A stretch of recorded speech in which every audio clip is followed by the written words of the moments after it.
All right, welcome to the show. As Keith Olbermann said on the debut of ESPN2, welcome to the end of our careers. Keith, fortunately, was mistaken about that. ESPN2 thrived as the rest of ESPN all did. We're hoping this show will thrive as well. Welcome to Others Receiving Votes on SI. We'll be available on all the places you can find podcasts, plus video on YouTube. Thank you for joining us.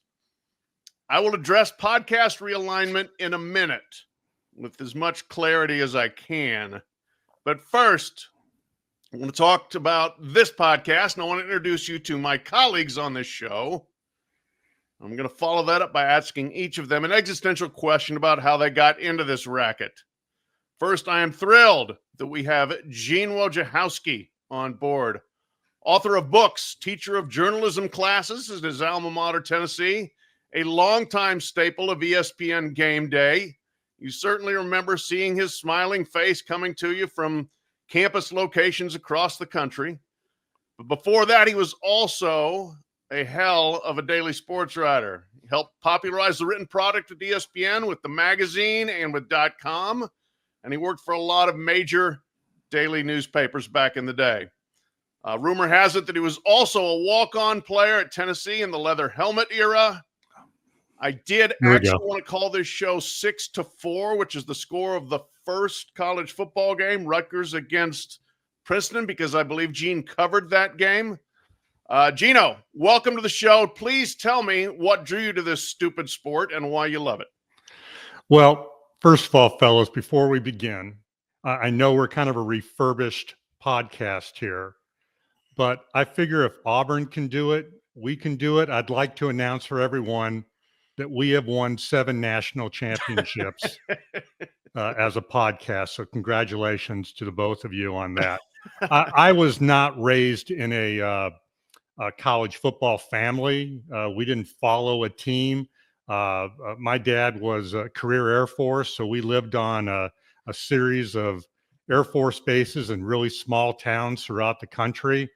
And it really wasn't until I went to school at Tennessee that I understood the enormity of what college football is. And I was hooked immediately. Pat, Bryan, I don't know how you guys feel about it, but I love the history of it. I love the tradition of it. I love the absurdity of it. I love the resiliency of it. I love the big names and the big personalities. I mean, you know, Pat, you can identify with this. I asked Dabo Sweeney a question about 2 years ago, and he's still answering it. you know, so I just love everything about it. I love that it just feels different, and it's on a campus, and that the fans never leave the game. So that's what keeps me coming back to it. It's beautiful. Well, I'm glad you're coming back to be on our show, Gene. Thank you. Next up, Bryan Fischer, my college sports coverage colleague at SI. Like Gino, Bryan has been around the block. He has seen a lot of things. He's covered a lot of things. He's worked at Fox Sports, NBC, CBS, among other stops. And Bryan, unlike Gene, did grow up steeped in football. He grew up in Texas, deep in the heart of football country.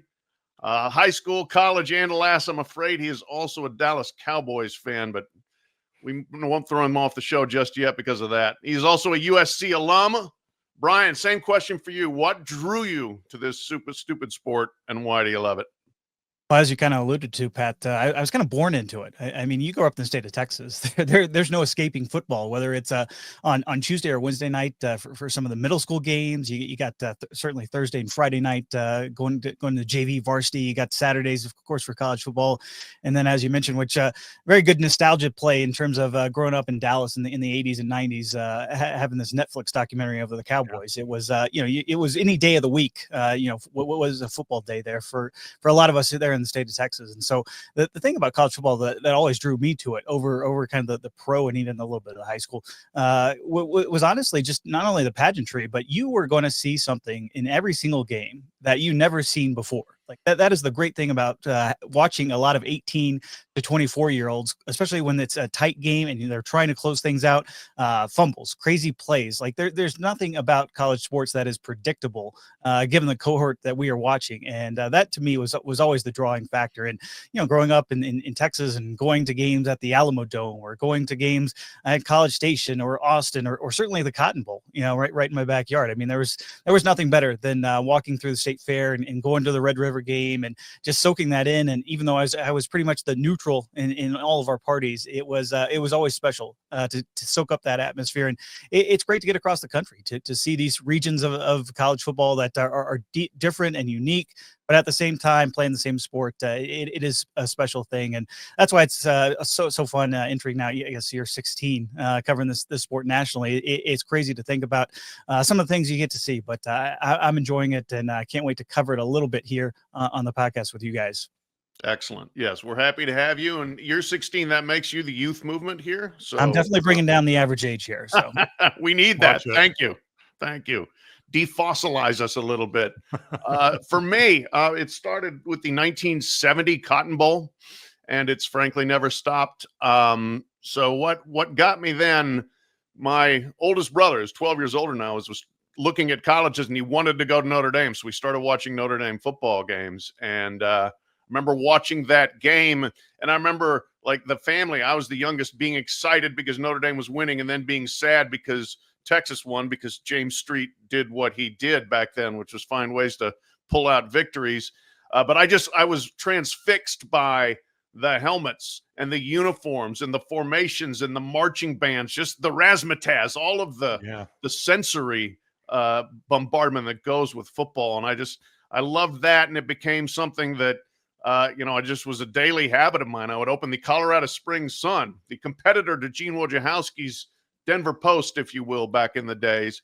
And the Tom Harmon football forecast was there, and they predicted every single game. And so I would take that page of the sports section with me to school and pull out a notebook paper when I was supposed to be listening to the teacher and predict the games all myself. And I did it every single week and kept track of how many I got right and got wrong. And fortunately, I found a way to turn that into a career. And so here we are, many, many years later, and I still absolutely love it. And for all the reasons you guys mentioned, the compelling characters, the drama of the games, the mistakes of the games, the stupidity that happens off the field, which it's amazing to me how college football still is always able to overcome everything that the leaders of it try to do to sabotage it. But it's a beautiful thing, and I'm looking forward to spending this year with you guys talking about it.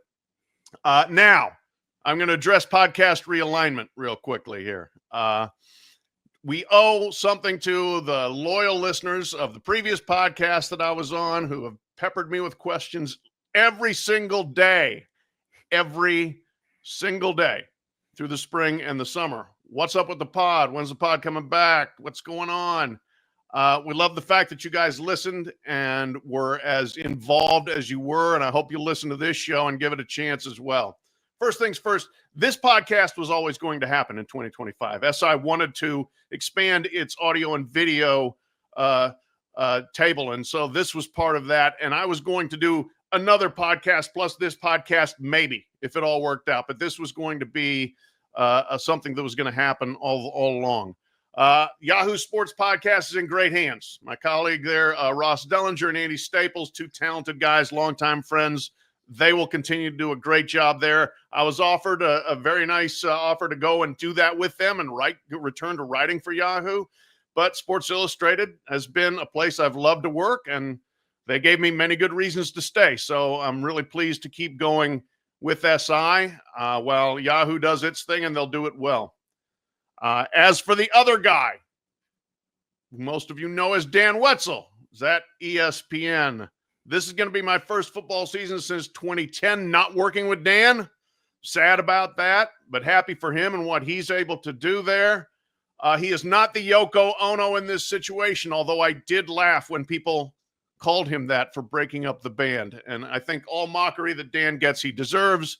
But he did his best to try to maintain a podcast relationship. He and I both worked very hard to try to figure out a way to keep a podcast going. As of now, it's not happening. We'll see. But the shepherd had good intentions of not leaving the flock, but the business of shepherding has gotten complicated. So that's business for you. And now we're going to have a bunch of good podcasts for people to listen to. So stay tuned with us as we try to get this Exxon Valdez of a college football podcast steered in the right direction and off the rocks and going. So first thing we are going to do now, getting on to business, we are going to get after some people. We got some sound to play here. Kent, can you roll the sound? I'm going in. Is that clear? If you guys want to go half speed, let me know now. You're wasting my time. Get your asses going. You might recognize that voice. That's Brian Kelly, our favorite purple-faced ranter, LSU coach, and that's a clip from the Netflix series Any Given Saturday on the SEC. It's good, compelling video if you want to check it out. But in kinship with BK, we're going to get after some people here every week. So let's go. Gino, who are you ranting at today? Well, there's so much to choose from. I mean, we could go Michigan NCAA. That would be fun, of course. Or I could really mock Oklahoma for charging fans access, charging them up to, $600-700 for access to a post-game presser. Believe me, you're overpaying. But I guess I'd like to start off the season, Pat, Brian, just like a preemptive rant about critics of the CFP selection committee. We heard it over the summer. We heard ADs, we heard coaches ripping the whole concept of the selection committee, how they're biased, how they're brand biased, how they don't really have a protocol that they follow when determining who gets in and who's out. I'm very pro-committee. I remember the former systems. So I'm good with what we have. Is it a perfect system? Is the committee perfect? No. But the committee is the one entity as opposed to the ADs or the coaches. The committee doesn't have an agenda. They're simply trying to pick the best teams, and then they're trying to seed them the correct way. And I would argue, guys, that they get it right almost, well, I think every year they've gotten it right. Maybe you could have tweaked it one way or the other. But certainly I would challenge anybody to tell me what they got wrong last year, despite all the controversy. I think it's a committee that has a lot of integrity, credibility. We know some of those people that are on that committee. They love football. They know football. They're experienced. They're knowledgeable. They care about football, and they don't have an agenda. So I would just ask everybody, just back off. Let them do their job. And if they screw up at the end of the year, sure, they're fair game. But right now, I think they've done a credible job, and I don't think they deserve the criticism that they get. Amen, Gino. I have been perplexed, angered, mystified at the way they've been scapegoated, basically, as conferences try to maneuver a more favorable position for themselves, namely, of course, the SEC and the Big Ten. And I'm concerned, even with still having a committee this year, that the forces at work there are going to try to intimidate them and or shoehorn them analytically into doing what they want. I mean, we've got changes in the upcoming season to enhance the tools the selection committee uses. Current strength of schedule metric has been adjusted to apply greater weight to games against strong opponents. An additional metric, record strength, has been added to the selection committee's analysis to go beyond a team's schedule strength to assess how a team performed against that schedule. Somebody has to explain these metrics to me. What are they, and why do we need to change them? Unless we're just tired of listening to the SEC complain that their strength schedule is so hard that going 8-4 is perfectly acceptable when other teams are going 10-2. So I am with you. Look, you can't formula this. You have to have some human element of decision making and discernment. And I'm worried that we're going to eliminate that or at least lessen that to the point where this is going to be a different exercise. So, all right, that's me ranting on your rant. Bryan, what do you got? Oh, I could probably continue this rant just a little bit. I mean, I do challenge anybody to get up at about 2 a.m. on every Sunday after Saturday of college football and go ahead and rank your top 25 teams. And you just see how hard and / easy you think it is. So I will throw that out there. But I am actually ranting against Deshaun Foster, the UCLA head coach. He cut off media access at practice this week from his players, from the media actually attending practice. And he says he wants to avoid giving opponents an edge. And I cannot believe we are in 2025 right now. My eyes are rolling so far back into my head that we are still having college head coaches do this again. What nobody has ever gained an advantage or a disadvantage from from media members watching practice. Nobody has won a game. Nobody has lost a game. And this goes for you across town too, Lincoln Riley. You're kind of in the same boat, given the restrictions that you've placed on some of the media members there at practice at USC. But I just don't get this. You can go across town to where the Rams are practicing, and there will be 50 media members with their cameras pointed at whatever, and you don't see them freaking out about media members interviewing players. You don't see any of that happening down there at Chargers practice. Like, this is crazy that we are in this media environment and somebody still wants to restrict practice. And Deshaun also mentioned, I don't care about marketing the program. Like, this is insane to me. Number one, given the market, I know Deshaun, you're in LA. We established that last year at Big Ten Media Days, that you're in LA. You got 2 NFL teams. You got Luka and LeBron. You got the Dodgers. You got a rival that's been a lot better for you than the last 20 years. You better be worried about marketing your players. And look, there were 35,000 people in that Rose Bowl. That seats about 2.5 times that for your last home game last year. You better worry about marketing, especially in this day and age of NIL, of getting out there. You're on Big Ten Network, you're on CBS, you're on these big time platforms. You better worry about marketing your players, marketing your program, because guess what? Rivals are going to start using that against you. So I just, it's crazy to think that we're still the college coaches that are so much of a control freak are still doing this in 2025. It blows my mind. And it was funny starting out my career covering across town with Pete Carroll with 3,000 or 4,000 fans every single practice, and they still won national titles. I think it's okay to open things up, and you want to restrict filming to those first 15 minutes of practice where guys are just stretching or doing special teams. Fine. But to cut off completely, that is crazy to me in this day and age. And so I will stop ranting there. I thought it was a parody account when I saw the tweet. I thought it was a joke. Like, UCLA, they should be begging that everyone comes out there. If I were the sports editors of those newspapers or the program directors at those local stations, I'd give him exactly what he wants. I wouldn't show up. And then he'll see what it's really like to be ignored. It's absurd. It's mind numbing that he thinks that way. That's a great point by you, Bryan. It is. I mean, like, you're the number 8 option, maybe 9, 10 in LA. That might be pushing it as a longtime LA resident. That might be pushing it. Yeah. I mean, for them to say, no, we're getting too much attention here is fantastic. So good luck to him with that. And I'm glad you brought up the Pete Carroll era when practices were wide open to everybody. And gee, how did that go? They won championships. It turned out okay. All right, my rant. Gino touched on it, actually. Oklahoma selling tickets to press conferences. Look, we know times are tough in college athletics. We know people are looking to scrape up dollars everywhere they can.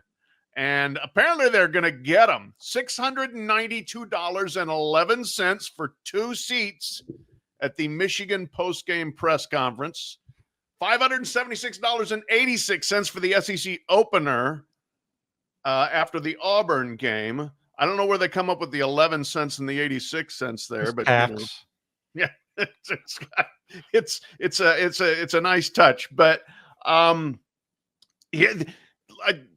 not going to sit here and tell people how to waste their money, but oh my goodness, you're wasting your money. Let me tell you, first of all, how the Michigan thing's going to unfold. That kickoff, I believe, is 7:30 Eastern, 6:30 Central.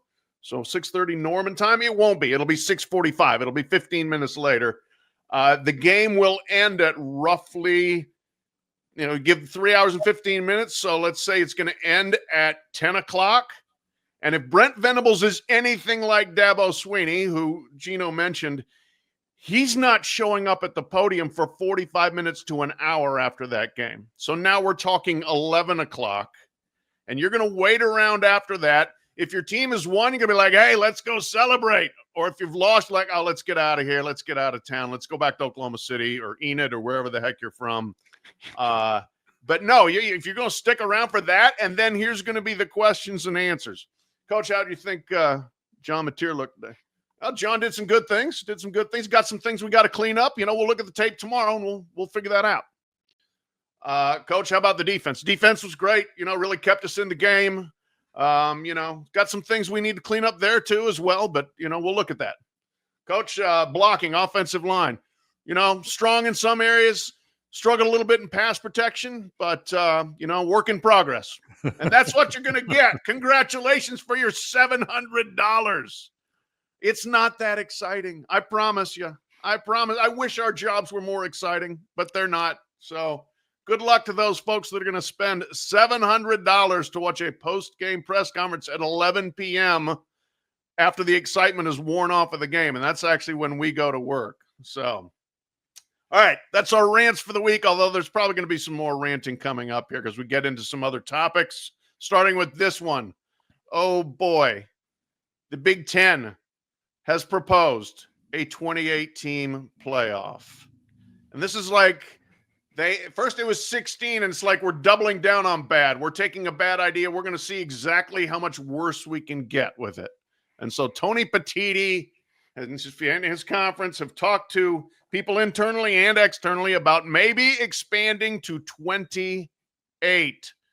Gentlemen, I know how I feel about this. Let me hear from you. Bryan, your thoughts.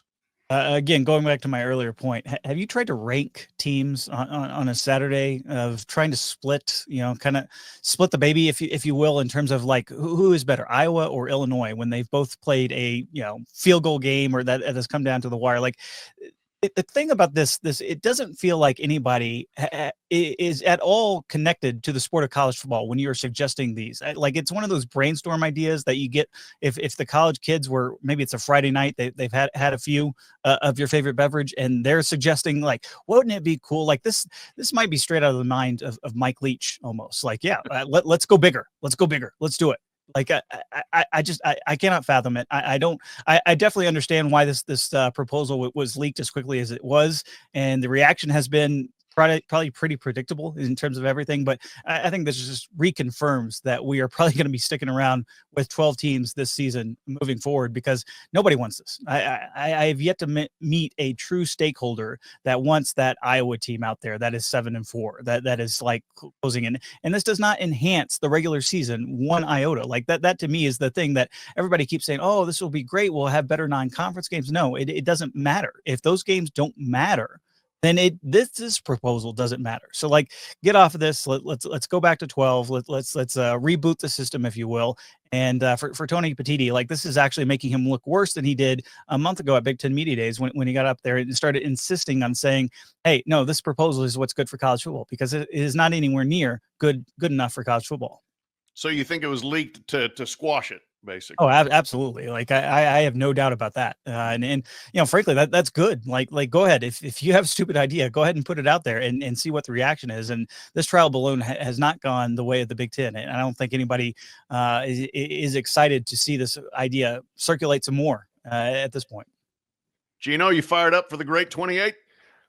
I don't know if it was leaked to squash it. I wonder if it was leaked to just get a feel for how people would react, and they can find something a little less than 28. Maybe it's just a starting point. But we talked about why we love college football, or what is it about this that attracted us to this sport to begin with. I don't want to cover the NFL junior. I like college football like it is. I like that the regular season really means something. And you can try to argue yourself out of a bag and try to convince me that this will enhance the regular season. But I just keep on thinking of NCAA basketball and how when that tournament keeps on growing, the regular season keeps on shrinking in importance. So I don't buy it. And then I guess the other thing I would ask, has anyone asked the players how they feel about this? Do they want to do this? Because guess what? They actually have some power now. So you better get some sort of consensus from the players on this, because guess what? We have seen them start to wield power, and now they have the power of money behind them. And if they don't sign off on this, you can do all you want as far as 28 team and 24 team or 16 teams. But if they're not on board, then this doesn't happen. I think Brian's right. I think 12 is the number we're going to stay at. I'd be really surprised if it changes. Yeah, I agree. And you're right about the players, where you want to give them extra incentive to unionize or to push for a different sort of power structure. Well, this might be a way to do it by just blowing this thing up to 28 without even getting any input from them. Right. So I look at this and like the only thing you can compare it to that we actually have is the 24-team FCS playoff. I don't hear anybody saying, man, that is so great, we need to copy that and bring that to the FBS. They do it for a reason, right? Okay, they want a big national playoff. They don't have bowl games, so they want more people involved in the postseason, and they want to try to make money off of those games. I get it. That's fine. But here's what else happens in the FCS playoffs. Nobody goes. Look at attendance. I did. It plummets for schools even that bring in good fan bases. Nobody goes to the games. 15 out of the 16 schools that hosted games last year saw attendance decrease. The one that went up by 19. 19 fans more showed up than the average during the season. Most of them dropped over 40%. So it's not like this is some galvanizing idea that you're taking from FCS and going to apply it to FBS. Otherwise, I agree. I think this is a naked money grab by Tony Petitti, who I wrote in July is a bit desperate to deliver something to Fox, the TV partner, and to his league that I think he promised them. Like, look, yeah, we're going to get these automatic bids. We're going to get these conference play-in games. We're going to be making more money. And right now it's not happening, at least not the way they want. So the push and pull there is interesting, and I think it's leading him to trying some crazy things. Next topic. This is going to be near and dear, certainly to Gene Wojciechowski's heart, and really to all of us, I think. Lee Corso, as most everybody knows, is going to do his last college game day, week 1, Horseshoe, Texas, Ohio State. Gino, how many years did you work on the game day set? 11 years. 11 years. And, of course, knew him well before then. I did, too. I worked a couple of years with game day, and he's just been such a cherished figure in college football, and is really, he elevated that show, but just elevated the Saturday experience, I think, so much. The show did, and him in particular. Gene, I want to know, what was it like working with Coach Corso? What are the emotions going to be like watching him sign off? Yeah, bittersweet. I mean, we talk about Mount Rushmores all the time. I think it's Grantland Rice. I think it's Keith Jackson. I think it's Kirk Herbstreit. And I think it's LC. I just think he's one of the all-time greats. He's meant so much to college football, and he redefined really the way that we entertain in a pregame show when it comes to college football. But what I'll always love about Coach Corso was his kindness. I was a nobody on that show, but I might get a call in the middle of the week from Coach Corso just saying, hey, you did a really nice job on that story, you and your producers. And that was really good. And it might be a 30-second call, but it meant everything. Or he would come over before a show and just kind of, wink and give you a handshake, which, by the way, would crush every bone in your hand. And I always loved going out there and being on the set when the show first started. And I loved watching the relationship between Kirk and Lee, because early in Kirk's career, Lee was the one who sort of held Kirk's hand. And later in Lee's career, it's Kirk that's sort of holding Coach's hand. And it's a beautiful real, authentic relationship between the two of them. And then finally, I would just say that, we use the word courage a lot in sports. Wow, what a courageous downhill 7-foot putt that was. No, that's not courage. Courage is doing what Lee Corso did, which was have a significant medical event, a stroke, and then coming back and being on the most unforgiving medium in the world, live television, and getting back there and doing it and having the courage to do it. And I have just so much respect for that guy. And before a show would begin, fellas, you could hear Coach Corso down a hallway or in the adjoining room, kind of like getting his voice ready, getting his throat ready. He had rested up the night before. He had done all of his homework. It meant so much to him. And he wanted to be the true professional. And that never went away. So I respect that guy 1,000 different ways. And like a lot of people, I'm sure I'm going to, it's going to get dusty wherever I am watching that final show with Coach. Yeah, no doubt. Well said. Bryan, your thoughts on Lee Corso's run, and you'll be there to see the last show.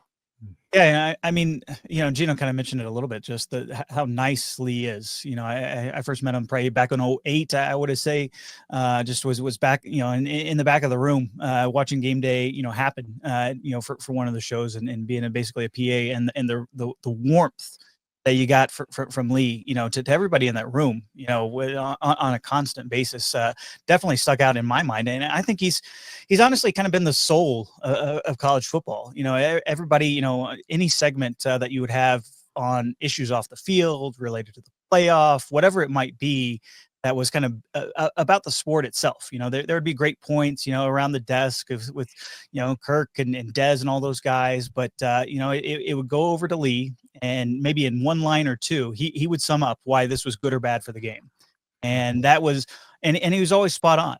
That to me was the thing, that he understood college football from both a granular level as a head coach in terms of those X's and O's, but he also understood the bigger picture about the sport. And that to me is frankly what we're going to be losing, come next Saturday when he's there at the Horseshoe and he puts on that final head. I mean, everybody looked forward to that. Everybody anticipated that. But to me, the thing that we are really losing beyond the entertainment factor with Lee is honestly just he understood that we got to protect this game, and we got to protect it from some of the things that have been happening to it. It is getting away to the sport that a lot of us grew up to, watching, a lot of us grew up covering. And that to me is the thing that I think we will miss most of all with him retiring from the show, is just he could sum things up in one sentence, and you just started nodding. And that thing that to me is Lee Corso. He understood college football, and he really was kind of the soul of the sport. Yeah, just so many good points there from both of you all. I just having again worked on the show, and what Gene said, he has a nice personal touch about him. He's a big deal. He was the biggest deal on the show for a long time, but he would have something nice to say to everybody that was working on the show and treat everybody well.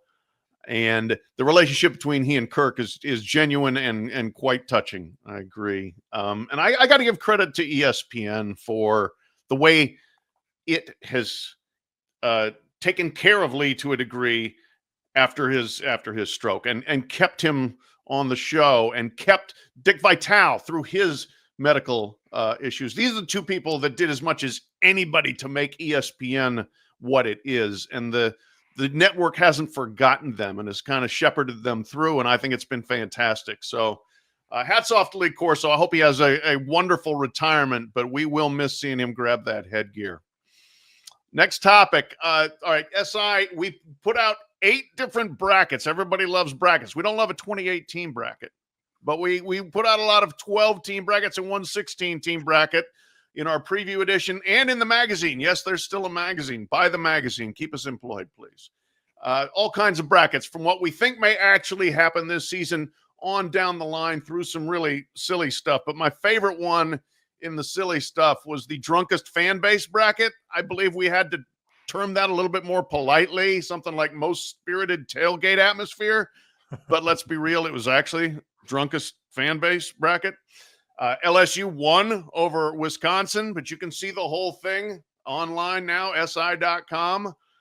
Gene, this makes me want to ask you, again, going back to your game day experiences where you have to stand on a set with thousands of blotto people around you. What was the frothiest crowd you ever encountered at 9 a.m.?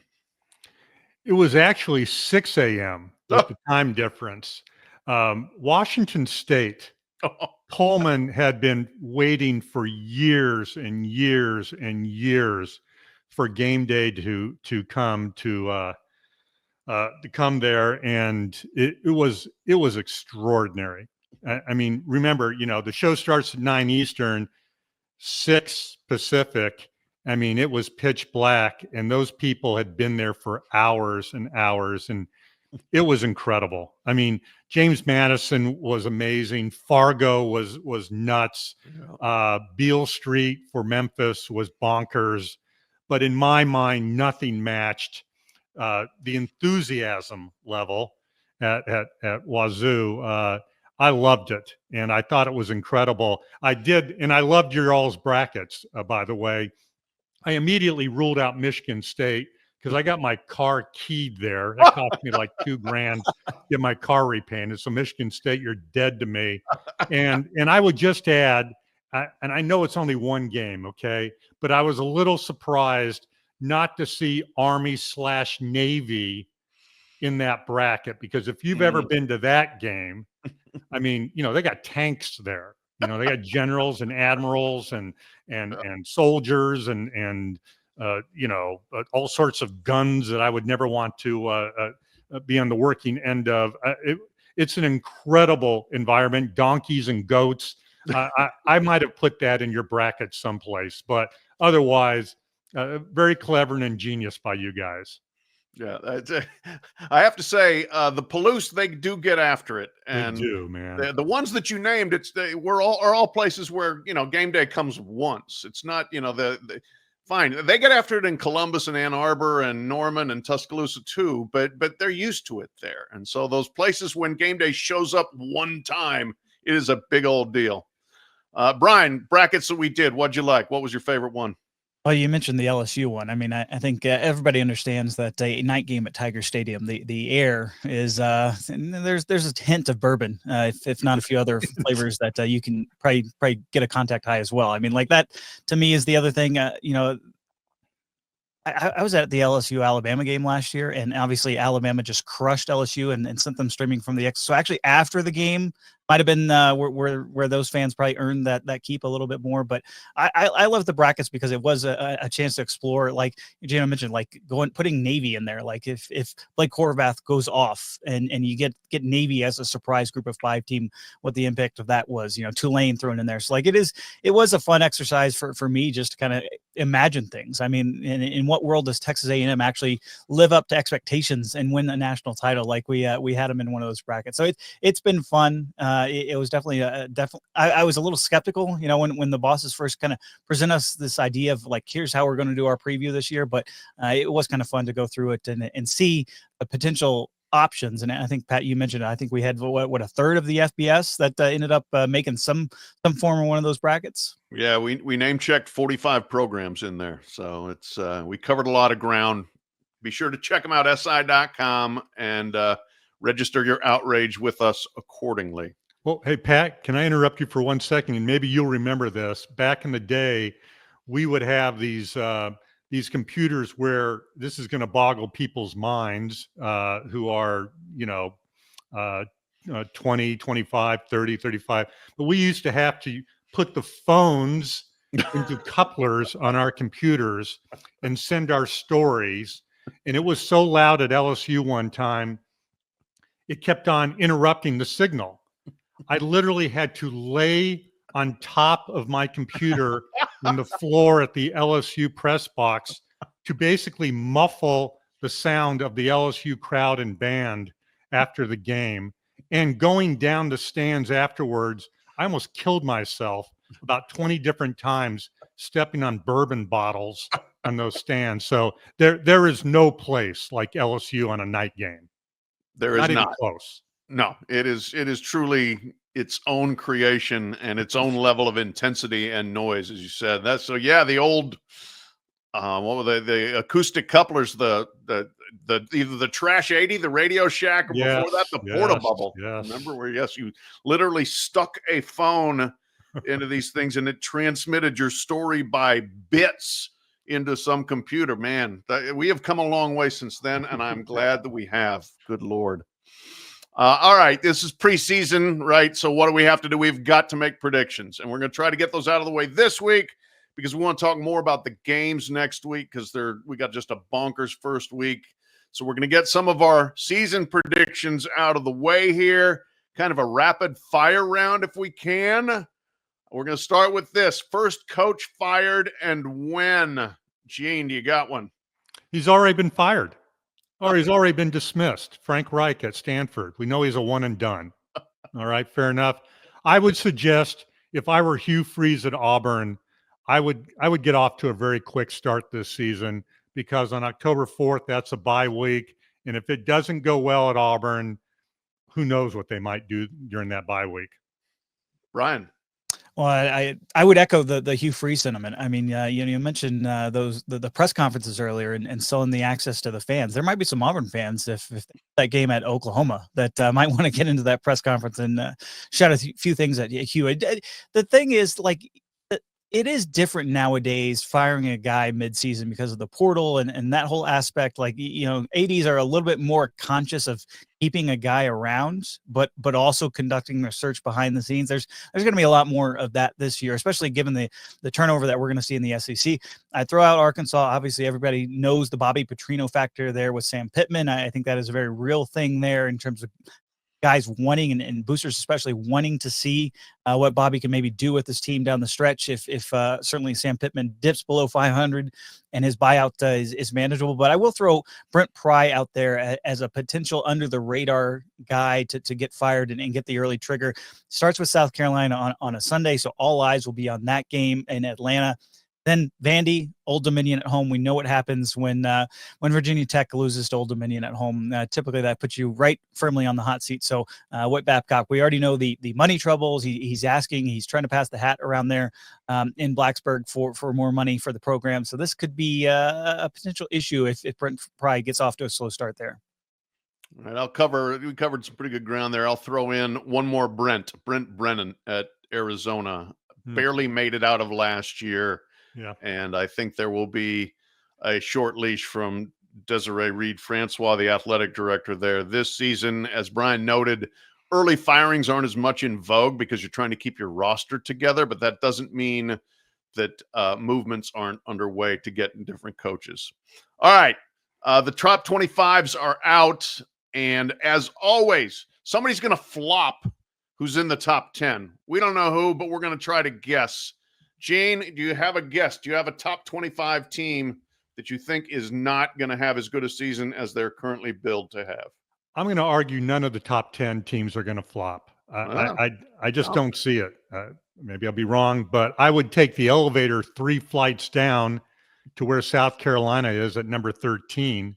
And I would argue that South Carolina is going to have a difficult time matching or exceeding the 9 wins that it had last season. And they have that brutal stretch. Let's see, they're at LSU, they play OU, Bama, at Ole Miss, they get a bye week, and then they're at A&M. Yes, I know they have a great quarterback and or a kid who looks like he can be a great quarterback, but they lost some guys at a key spot on that team, the defensive line, and I think they'll scuffle. Not because Shane Beamer isn't a good coach. He is. Everyone likes him. We like his program. I just think it's going to be tougher for them this year. I think that's a good call. Lenora Sellers is fantastic. I just think they lost a lot around him. And as you noted, the schedule is brutal. Yeah. Bryan, who do you have?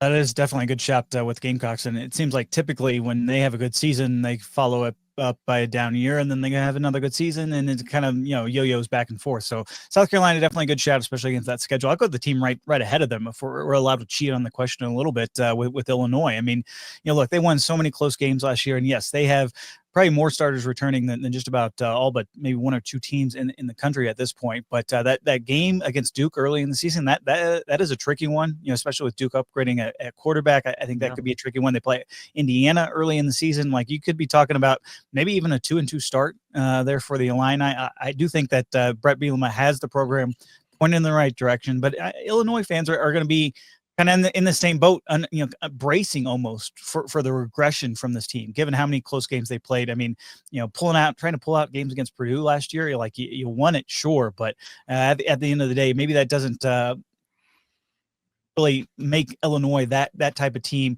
to really contend for the college football playoff moving forward. But that would probably be my one to circle, especially given that some of those games at the end of the year, maybe a Wisconsin team fighting for a bowl game, that they might be a little bit tougher for the Illini to play down the stretch this year.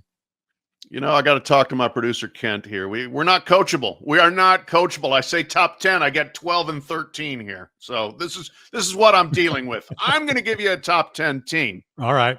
I'm going to give you Oregon at number 7. And I love Dan Lanning, and I think he's got the program obviously operating on a high level. I just think they're due for a little regression. Not sure about the quarterback situation. Had a key injury at wide receiver. And we'll see. The schedule is tricky. Montana State, the opener, everybody's going to say, that's going to be 56-10. Maybe it will be, but Montana State went to the FCS championship last year, is ranked number 2 in FCS this year. They got to be ready right away, but they're at Penn State. Indiana is going to be good again, I promise you. At Iowa, USC is going to be better. They close at Washington. I think there's just some chances to trip up there where this is going to be a little more difficult this time around. All right, let's go. Unranked team that you believe will soar into contention. Who do we got from outside the top 25?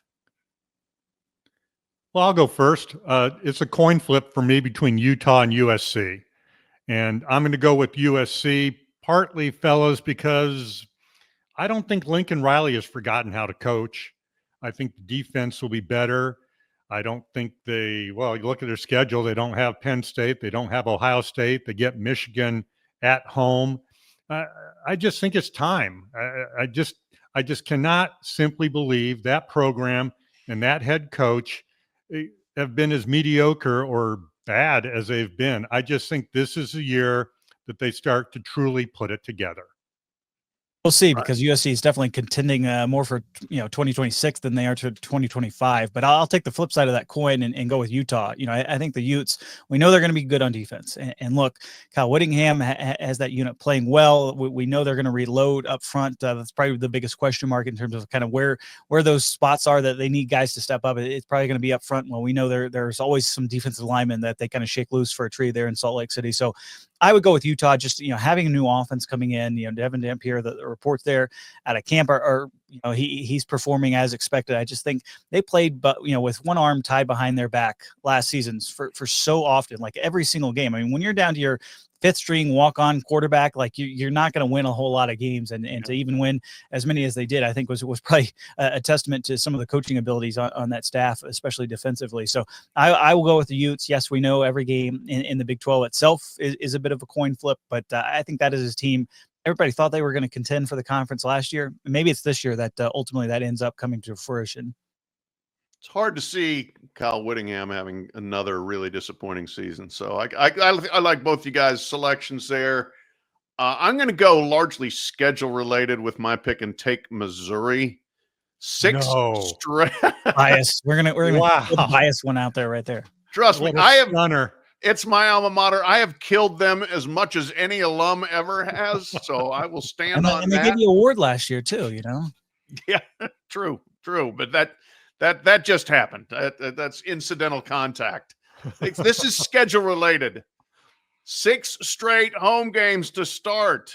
I feel badly, actually, for the student body. They're going to be exhausted from 6 straight home parties by the time that's over. But they easily could be should be 3-0 when they play South Carolina at home. I think they can win that game. You're 4-0. You play UMass. You're 5-0, and Alabama is coming to town. Win that, things are looking really promising. So there's some difficult games in the back half of the schedule, but you don't play Georgia. You don't play Texas. I'm going to say Missouri ends up certainly in the top 25. We will see how high. They don't play the away game until March, Pat.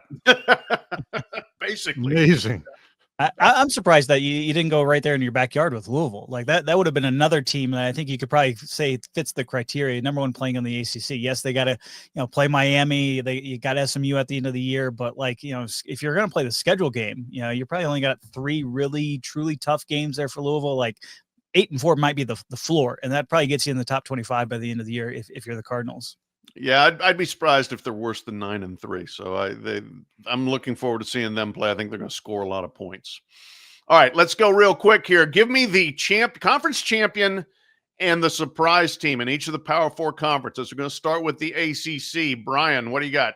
I'm going to go with Clemson. Winners 8 of the last 10 years. Yes, they lucked into that title last season with that walk-off field goal. But with what they got coming back, I mean, you're talking about 4 to 5 first-round NFL talents. If you're believing the scouts at this point, veteran quarterback, I think they're going to have a significant upgrade there. Tom Allen coordinating the defense. And so I think that covers up a lot of holes. If they get that game there in the opener, which you'll be at, Pat, in terms of beating LSU, you're talking about maybe running the table because they will be favored the rest of the way, just given the way that ACC schedule sets up. And I think there's the easy choice there in Clemson, and there's probably nobody else that really comes close unless you're a real true believer there in Miami. Surprise team? I'll go with Louisville. Like I was saying, I think Miller Moss. I think Jeff Brom can get him playing well, and like you said, they're going to put up a lot of points. I think everybody says, look, who could be that other team that ends up making it to Charlotte if they beat Miami? Like that is a big head-to-head tiebreaker that they could have over the Canes there, and so I'll go with Louisville. Gene, ACC winner and surprise. Yeah, I'm not going to go with the chalk. I guess I'm a true believer in Miami. I think the defense will be improved. They can't be any worse than they were last year. In Carson Beck, I trust. And I'm just going to take Miami on this one. And my surprise team is Georgia Tech. I think they're a tough team to play. That guy does a good job. He's the kind of coach who puts together a team that nobody wants to play. So I think Georgia Tech is a team that can come out of nowhere and make some more noise again. I like both ends of that. I do. I understand Clemson's the favorite and should be the favorite, but I also look at the team last year. They got housed by every good team they played except for SMU in the championship game. So yes, everybody's back, but are they good enough? So I'm going to roll with Miami as well there. I'm taking the Canes. I think it's a breakthrough time for them. And then for my surprise team, give me the hoodie. Give me Bill Belichick in North Carolina. I'm not saying they're going to win the league. I'm saying they're going to win more games than they have and more than people expect, because I think he is going to coach up what he has to an elite level. All right, Big 12. Gene, what do you got? Champion, surprise team. Big 12 to me is the most interesting conference in the country because I really don't know who's going to win that league. You can make an argument for, 4 or 5 of them. But I mentioned Utah earlier. I'm going to stick with Utah as the team that comes out on top there for all the reasons that you guys mentioned. And then my surprise team, and I'm doing this because David Booth has spent so much money there. I think he deserves me at least giving them some love. I'm going to pick Kansas as a surprise team there. And not just because of the new stadium and sort of the momentum that they have, but I think they have a good team, and it always starts with the quarterback, and they've got one of those. Bryan. Well, yeah, and Jalen Daniels healthy this season coming into the year like that. I think that's going to be a big factor there for Kansas. I will go to the default again with Arizona State. I mean, that pretty much every starter is returning outside of Cam Scatterbo, and they really like the transfer they got from Army there in the backfield. So, I think Arizona State, they won a lot of close games last year, and for a team that is returning, that did play in a lot of those close games, being able to know how to navigate that in the fourth quarter, I think Kenny Dillingham, one of the best young coaches the game right now. I think he gets Arizona State at least back to Dallas there to get to the Big 12 title game. I like the Utah pick, but I will say keep an eye out for Baylor. Sawyer Robertson, he played really well down the stretch. That team had a lot of momentum outside of the bowl game that they finished the year strong. I would look at Baylor especially if they can get over that non-conference schedule, which is absolutely brutal in the first month of the season. That they got a chance to really go on a road in the Big 12 and make some noise. I'm taking ASU as well. I believe Kenny Dillingham is one of the next great coaches. And once you get that program up off the ground, he's going to keep it off the ground. I love Sam Levitt. I like the returning experience on defense. I love Jordan Tyson. Give me the Sun Devils. And then for the breakthrough, everybody's a surprise team in this league, right? Yeah.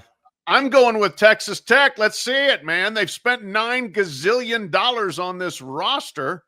It's time to come through. You want a coach that's probably going to be on the hot seat a little bit? I mean, they just have to come through. Is Joey Maguire there? They have spent the money, and they will spend it to buy him out if they don't compete for the Big 12 championship. All right, Big 10 winner and surprise team, Bryan. Give me Penn State. Obviously, the Nittany Lions. I mean, talk about bringing everybody back, having the schedule where really there's only maybe 2 games that you can kind of question mark. And obviously, they get one of those, Oregon at home for a night whiteout. So I think you can probably mark that down as a W, especially with a young quarterback for the Ducks there. But I think Penn State's the favorite at this point. I know we got to get over our bias against James Franklin and big game James and the issues that he has beating top 5 teams. But having the quarterback back, having that tailbacks back. I mean, a soft non-conference schedule that is basically a preseason for them. I think they upgraded significantly there at the wide receiver core. Yes, they're all American tight end. I think that's tough, but at the end of the day, I think this is Penn State league to lose at this point. Surprise, Gene mentioned them a couple times. Maybe it's USC. They probably could have had a lot better year if they could close things out in the fourth quarter. Maybe this is the year that Lincoln Riley gets them over the hump. They've got a manageable schedule, I think, by Big Ten standards. Not as many cross country trips outside of that trip to South Bend in the non-conference. So maybe it's USC that does end up surprising people because we know the talent is there. The defense has improved significantly. I think Eric Gentry, if he's healthy for a full season, can make a big difference in the middle of that defense for USC. Gene. What's the number? 1-15 against top 5 teams, James Franklin? Yep. Every fiber in my body says, don't do it. Don't fall for it. He's going to break your heart again. And I'm sure there are a lot of Penn State fans who are kind of feeling the same way, but you simply can't ignore the strength of that depth chart, those starters, that experience, that quarterback, those running backs keep on going down. They got the best guy in the transfer portal, Jim Knowles, as a defensive coordinator. Yeah. So I just can't ignore it. I want to. I truly can't believe. But in this case, there's just too many things in Penn State's favor for me not to pick them to win the Big Ten. And then I've made my case for USC. You guys have backed it up. So I'll just say USC is my surprise team. God help us. We're all picking Penn State. Oh, boy. We are absolutely careening off the cliff here with the Nittany Lions. Yeah, sorry. Sorry, Penn State. My surprise team, I'm going to take Washington. I think Damon Williams is a star in the making at quarterback. It's a good pick. And they were great at home. They have been for the last several years. That's continued under Jed Fish. And the schedule's pretty advantageous. You get Ohio State in Seattle. You get Illinois in Seattle. You get Oregon in Seattle. Your road trips are manageable in the Big Ten. I'm not saying they're going to win it, but I think they could be on the cusp of really making an impact here in year 2 in that league. And finally, the SEC just means more. Who's winning it, Gene? Who's making a push? Can I just mention again that we will be spectacularly wrong on most of these picks? Oh, yeah. But okay, just as long as everybody knows that. I'm picking Texas. I mentioned Carson Beck. I trust, in Carson Beck I trust, in Arch Manning I trust, and in Sarkisian I trust, and just about everything else about Texas I trust. I just think this is their time, their year. And yes, you can make a compelling case for Bama. You can make a compelling case for Georgia. And would I be stunned if either two of those teams ended up winning the SEC? Absolutely not. But I'm going with Texas here. And yes, I did mention that Hugh Freeze better win some of those early games or else, but I do think they will win some of those early games. And I think they will be the sort of surprise team of that conference. They've got some of the things that you need to make that jump, and now or never for Auburn. And they've got those 7 other national championships, so of course that matters. The 1910 team certainly deserving of a national championship. An inspiration, 15 Pat. years later. An inspiration. They claimed a national title when they were on probation. Like that's the hubris of That's Auburn for you. That's Auburn. What's probation mean at Auburn? Come on. Nothing. Bryan, what's your SEC pick? Yeah, well, we'll get into the Auburn folks maybe on another pod. I'll go with Alabama. I will make that case for the Tide. Obviously, Kalen DeBoer, fish out of water in the SEC last year. I think obviously was not prepared kind of for the daily grind. I think they will be much more focused each game this season for going for Alabama. And look, they have the best roster, I think, out of any of those teams in the SEC. I think yes, there are question marks about Ty Simpson at quarterback, but if there's anything you trust, Kalen DeBoer, Ryan Grubb being back there, I think is a big add as OC. I think they will be just fine at quarterback. Plus, you can throw it up to Ryan Williams, and he can make plays. One of the better wide receiving cores, too, there in Alabama. So I will go with the Tide. I think the schedule works out in their favor a little bit as well. But, under the radar team, I mean, nobody's really mentioning Texas A&M. You look at what they've brought back. They had the best offense, actually, in the SEC last year with what they were able to do, put up some points. The thing that I really kind of tripped them up, especially down the stretch, was just the defense. And if you trust Mike Elko to do anything, it's get a lot of talented players to be playing a lot better in year 2. But I would throw the Aggies out as maybe a little bit of a dark horse there in the SEC. I'm with everything Gene articulated on Texas. It's their time. And I would also add that the defense is going to be nasty. I mean, They have got elite players on all 3 levels. And so I expect them to really be defense first. But I'm taking them, and previously mentioned Missouri, Schedule City. I think that they can make a push at least into the upper third of the league. All right, who wins the G6, the group of 6 bid to the playoffs? Who gets that coveted spot? It's last year was Boise State. This year, what do you got, Bryan? I'll go with Boise State again. I think they are the default this year. And yes, they do lose Ashton Gentry, but Sire Gaines, I think he's going to be a terrific replacement for him at running back.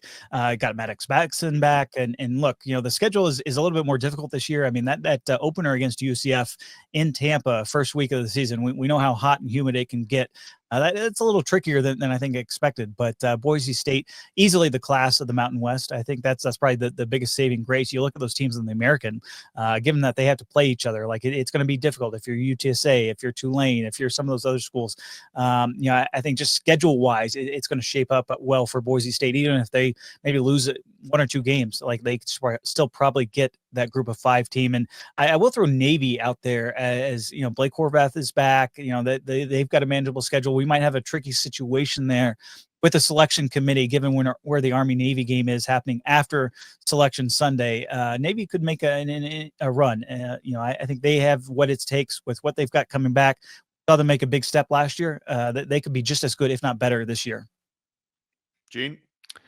Well, our mutual friend Chris Felica is sweet on UTSA. Just throwing that out there for what it's worth. Navy, of course, beautiful season last year, and they could maybe do the same. But I guess I'll go the default position too and pick Boise for all the reasons that Bryan said. I'll stick with them for the moment. We're boring there because I'm going to go Boise as well. Yeah. I would love to make a case for Navy. I love Blake Horvath, the quarterback there. Kind of interested in seeing what Jake Retzlaff can do if he integrates into the offense at Tulane, but that's a tough ask as late as he transferred in from BYU. So rolling on Tulane too, it's a little bit different with the Green Wave this year because they got 2 Power 5 teams going in to New Orleans there with Duke and Northwestern. So you split one of those 2, you could maybe make a good case, but the American this year, I think is going to be a really compelling league to watch because there's a couple of teams at the top that could really not only contend for the conference, but get that G5 bid as well. All right, who wins the national championship? Gino, who you have? I have Texas and Penn State in the national championship, and I'm going to take Texas. And it has nothing to do with James Franklin. So it's not a critique of him in a big game. I think that team is going to make it to the national championship game. I just believe more in Texas. I believe more in the ingenuity of Sark. And you mentioned that defense. I think that defense is going to make it tough for anybody every week. And I know it's old school. I know it's an absolute cliche, but I do believe defense wins championships, especially at that level. And so I'm going to go with the Longhorns. Bryan?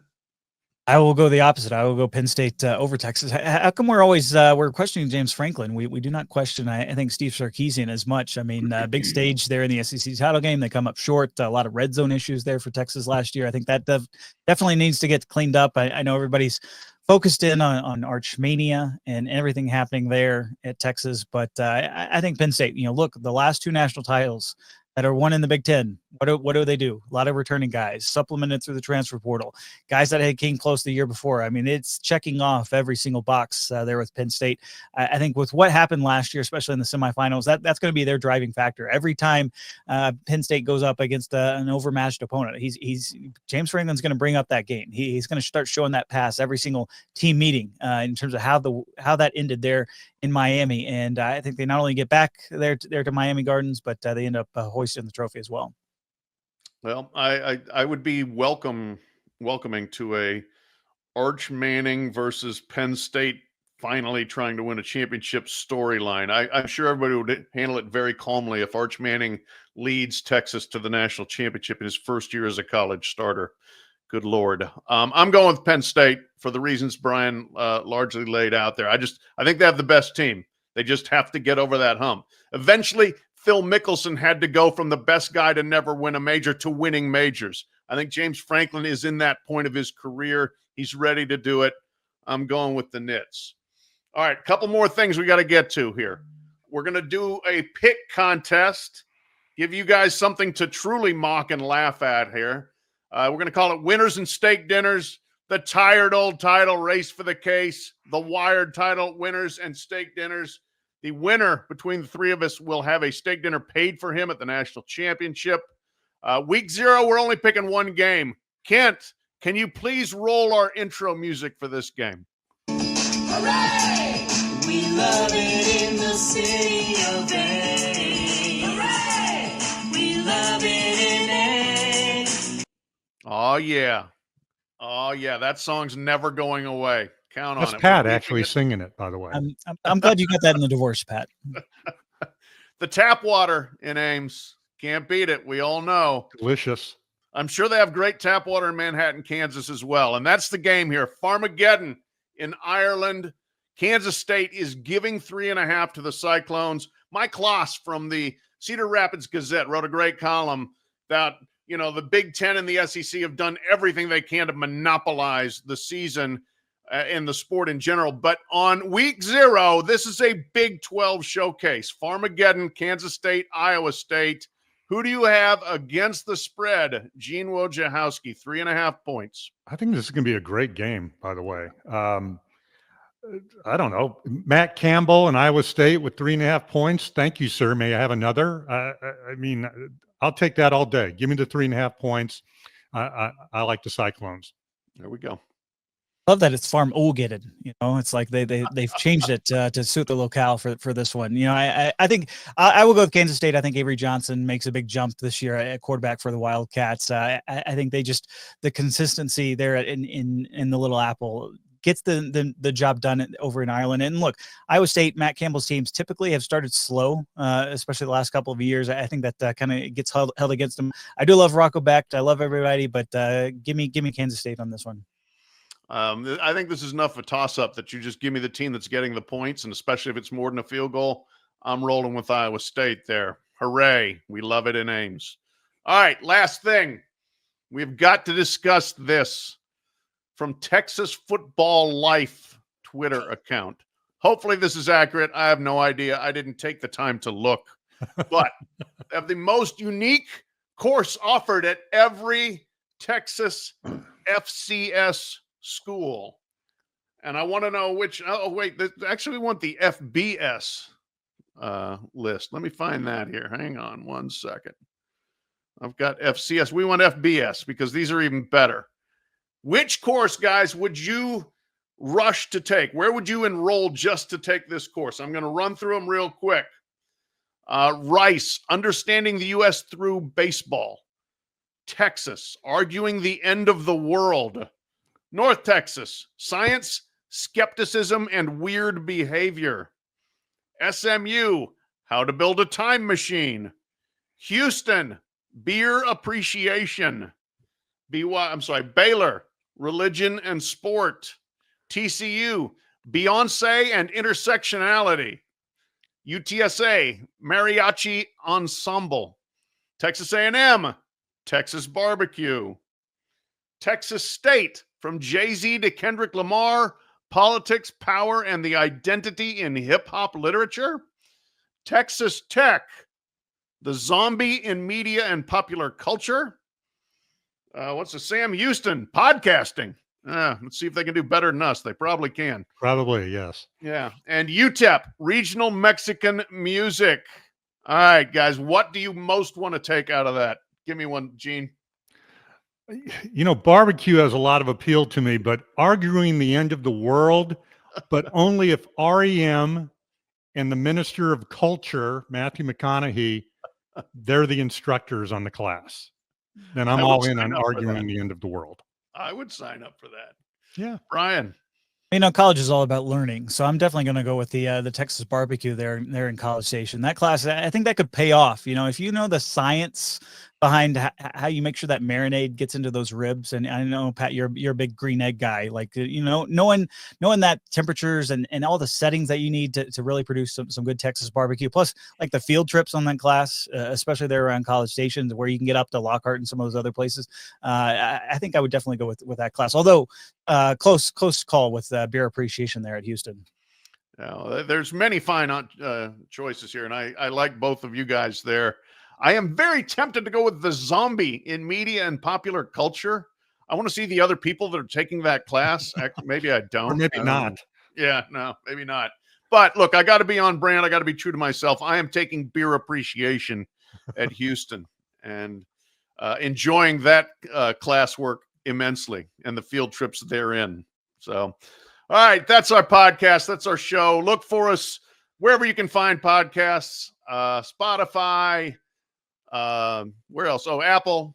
Look for the video on YouTube, etc. Thanks for listening. We'll try to do better next show, and we'll see you next week.